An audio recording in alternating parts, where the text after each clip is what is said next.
मेरी किने सुनने यानी उलमाए यहूद प्रॉफिट के मुकाबले में खड़े हुए थे और उन्होंने अपनी पब्लिक की मत मार दी। 10 यहूदी भी ऐसे नहीं थे जो आप पे ईमान लाए हो आपकी मुबारक जिंदगी के अंदर। क्यों? बगियम बैनहुम, मौलवी उनके बड़े बड़े जो पादरी बैठे हुए थे वो कहते थे ये कल के छोकरा आके हमें बताएगा। बिस्मिल्लाहिर्रहमानिर्रहीम। अस्सलाम वालेकुम। दोस्तों, आपने देखा और सुना किस तरह की इसने ये गुफ्तगू की है आप सल्लल्लाहु ताला अलैहि वसल्लम के बारे में, किस तरह के ये अल्फाज इसने इस्तेमाल किए हैं और औलिया कराम के ख़िलाफ़ इस्तेमाल किए हैं, और बीच में उलमा कराम के ख़िलाफ़ किस तरह ज़ुबान इस्तेमाल की है कि मत मार दी थी जनाब यहूद के उलमा ने। ये मौलवी यानी ये बताना ही चाहता है कि आज मैं जो तबलीग कर रहा हूँ तो मेरे ख़िलाफ़ जो उलमा कराम है उनको मैंने अटैक करना है, आवाम को बदज़न करना है। और यही तरीक़ा मिर्ज़ा कादियानी का रहा है।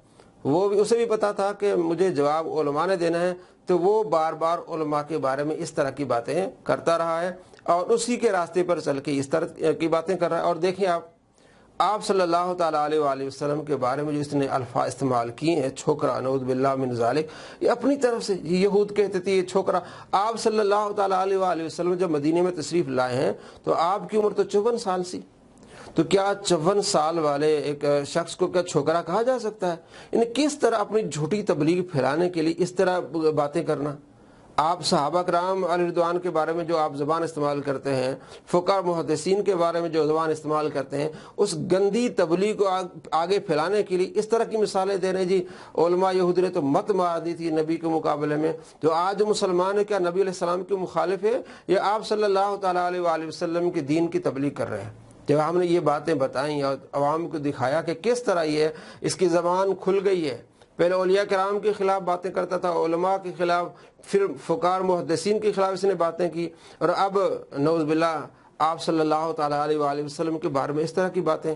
तो अब इसके चेले जी उठे हैं इसका दिफा करने के लिए। तो पहले ये कहता हम बाप भी नहीं है, अब ये इसके चेले सारे बाबी बन गए, इसका दिफा करने के लिए उठे। जनाब आपके तो जो बुजुर्गान दीन है उन्होंने तो कलमे पढ़ाए हैं, तो वो तो बड़ी गुस्ताखी थी, ये तो गुस्ताखी नहीं थी। अच्छा कहाँ कलमे पढ़ाए?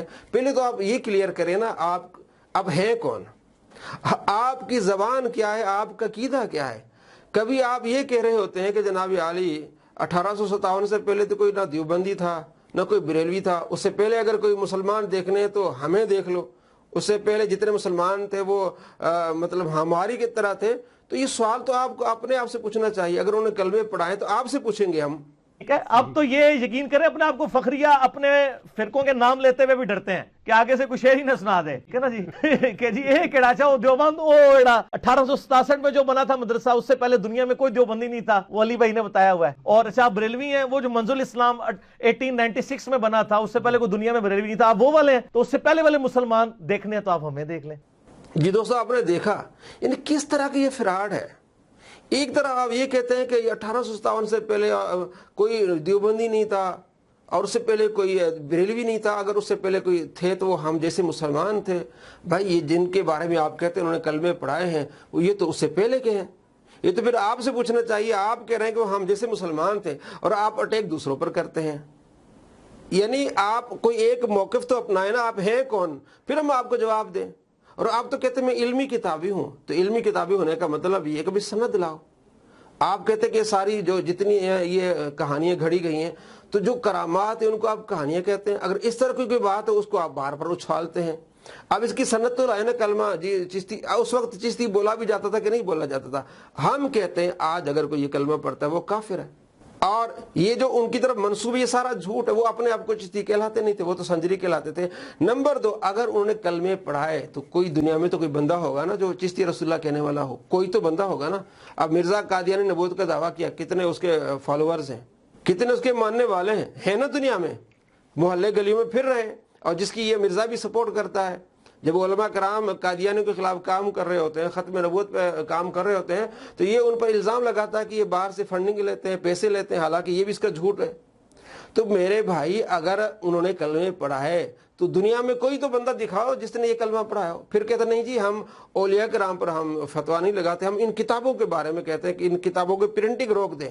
हम कहते हैं हाँ ये रोके जनाब। सबसे पहले जो आपके सामने किताब है कुरान पाक के नीचे मिशकातुल मसाबी, इसमें आपने ये कहा है कि इसमें ऐसी अहादीस हैं जो नबी अलैहिस्सलाम की गुस्ताखी है उसमें, تو سب سے پہلے آپ اس کی پرنڈی کو رکوائیں جو آپ کے سامنے ہے. اور بخاری میں آپ کہتے ہیں کہ بخاری میں نبی علیہ السلام کی گستاخی، تو آپ ان کی پرنڈی کو رکوائیں. ہم آپ کے ساتھ ہیں، صرف آپ نے پروپیگنڈا کیا، آپ نے جھوٹ پھیلایا ہوا ہے. اگر رول ایک ہونا چاہیے، قانون ایک ہونا چاہیے، آپ تو کہتے ہیں ایسی کتابوں کو آپ چوراہے پر رکھ کے آگ لگا دیں. آئیں، پھر ہم نے پہلے بھی بتایا تھا، آئیں آپ جن عبارات کے بارے میں آپ کہتے ہیں کہ یہ گستاخانہ عبارات ہیں، ہم ان کو آگ لگاتے ہیں. ذرا آپ بھی آئیں نا. آپ یہ بھی کہتے ہیں کہ بخاری مسلم میں ایسی روایات ہیں جن میں نبی علیہ السلام کی گستاخی، پھر آپ اس پر بھی عمل کریں. آپ کے سامنے قرآن پاک کے نیچے مشکات المصابیح ہے، 3 جلد، اس میں آپ کہتے ہیں کہ نبی علیہ السلام کی گستاخی ہے. اس بارے میں آپ کیوں نہیں بولتے ہیں؟ پھر آپ منسوب کریں محدثین کے بارے میں کہ محدثین نبی علیہ السلام کی اس طرح گستاخی کی ہے. امام بخاری نے وہ گستاخی لکھی کیوں؟ ایک قانون اپنا ہے، ایک طریقہ اپنا ہے. میرے بھائی، عوام کو دھوکہ نہ دے. اللہ کے ولیوں نے اگر نعوذ باللہ کلمے پڑھائے ہوتے تو دنیا میں لاکھوں ان کے ماننے والے، کوئی تو پڑھ رہا ہوتا. کوئی بھی نہیں پڑھا. اس کا مطلب یہ سارا جھوٹ ہے، فریب ہے. آپ علمی کتابیں ہونے کا دعویٰ کرنے کے باوجود آپ کوئی سند نہیں پیش کرتے ہیں، آپ کوئی اس کی دلیل نہیں پیش کرتے ہیں. آپ کہتے ہیں حضرت عمر فاروق رضی اللہ تعالیٰ نے جو آواز دی تھی نہاوند میں، یا سارت الجبل، اس کو آپ نہیں مانتے. اتنی بڑی کرامت کو آپ نہیں مانتے. آپ کہتے ہیں اس کی سند ضعیف ہے، حالانکہ آپ کے بابا جی البانی اس کو حسن کہہ چکے ہیں. لیکن باوجود کرامت تھی، شان تھی، اس کا آپ انکار کر دیتے ہیں. اپنے طور پر کہتے ہیں جس کی سند نہیں ہے. تو اس واقعے کی کیا سند ہے آپ کے پاس؟ اس کتاب کی کیا سند ہے آپ کے پاس؟ لوگ چھاپتے رہے، اس کی کیا سند ہے آپ کے پاس کہ ان کی کتاب ہے؟ دوستو، صرف یہ دھوکہ دے رہا ہے، عوام کو یہ لوٹ رہا ہے، ان کے ذہنوں کو تبدیل کرنے کی کوشش کر رہا ہے، اور یہاں یہ رافضیت اور قادیانیت پھیلانے کی پوری کوشش کر رہا ہے. اللہ تبارک و تعالیٰ آپ کی ایسے فتنوں سے حفاظت فرمائے. السلام علیکم ورحمۃ اللہ وبرکاتہ.